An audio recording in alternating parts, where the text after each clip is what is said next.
much, Leader of Majority, Your Excellency President, and all Kenyans watching us this morning.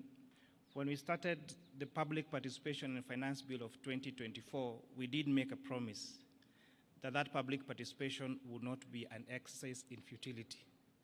We have listened to the view of Kenyans, and we are all in agreement that there are two things that we must do. One of them is that we need to protect Kenyans from increased cost of living, and therefore the proposed 16% VAT on bread has been dropped. To support, again, on reducing the cost of living, we are doing something about vegetable oil so that we do not make it expensive for Kenyans. Transfer of mobile services is a key concern to many Kenyans, and therefore, again, we have proposed that we do not have any increase on taxation or mobile phone transfer. We have seen in the recent past the proposals that we've made on statutory deductions on SHIF and housing levy has added a loan on, especially on salaried Kenyans, and therefore we have proposed that those statutory deductions now be allowable to pay, so they will not pay an additional pay on those. We all agree that environment conservation is a key concern. The fact that we've had a drought and a few months of floods and our drainage clogs, we have agreed that we need to make a good decision about how to protect our environment. And that is what the wisdom on the introduction of eco-levy. However, imposing this on locally manufactured goods would again increase the cost of those locally manufactured goods in the country and stand a risk of making them not competitive in the East African market and globally. Therefore, this eco-levy will only be chargeable to imported finished products. And therefore, all locally manufactured items, and especially including diapers and sanitary towels, will not be subject to eco-levy. We must make sure that we become a manufacturing country and not a trading country.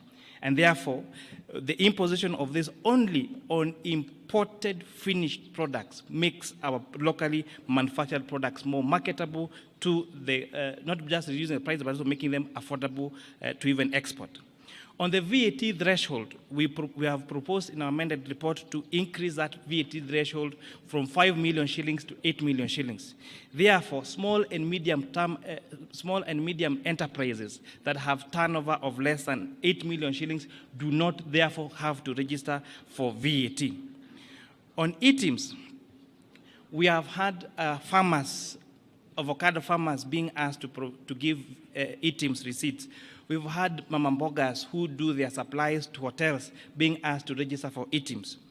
We have proposed that these people be given exemption on items registration, and especially for those farmers and those small businesses that have a turnover of below 1 million shillings.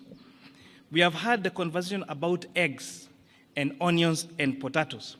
So what you've done to protect our poultry farmers, our potato farmers in Nyandarua and Molo, and protect our onion farmers, we have proposed excise duty only on imported table eggs, imported onions, and imported potatoes. This makes our onions, our eggs, and our potatoes more marketable to us and the region. To support the fight against illicit brews in the country, we have proposed a change in excise duty to changing it from a volume to alcohol content. Therefore, those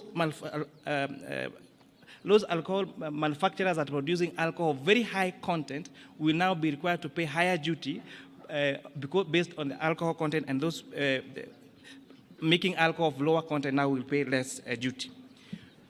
To support our pension contributions, because one day we'll all retire, we are now increasing the amount of taxable pensions from, we are now increasing the amount allowable for tax exemption for pension contributions from 20,000 shillings to 30,000 shillings.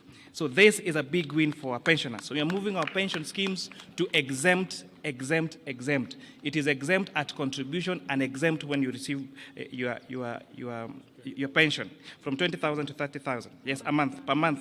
It's important to say this per month.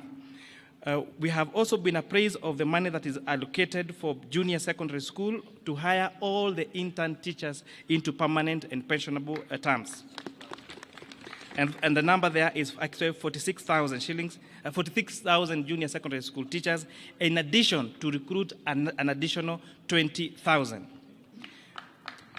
Your Excellency, we are very happy that the proposals that were brought to the National Assembly and the ones that we are proposing to the House are two amended documents.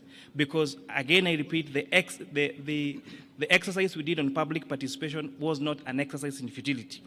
On motor vehicle tax, inasmuch as we agree that there is need to have money allocated to maintain our roads, and those people that are using our road more and causing TNA on our roads should contribute more towards fixing those roads, we have agreed that the motor vehicle tax cannot be amended through an income tax act, and also pegging it on insurance would cripple the insurance business and make it very difficult, especially for those Kenyans who take third-party insurance, and therefore that proposal has been dropped.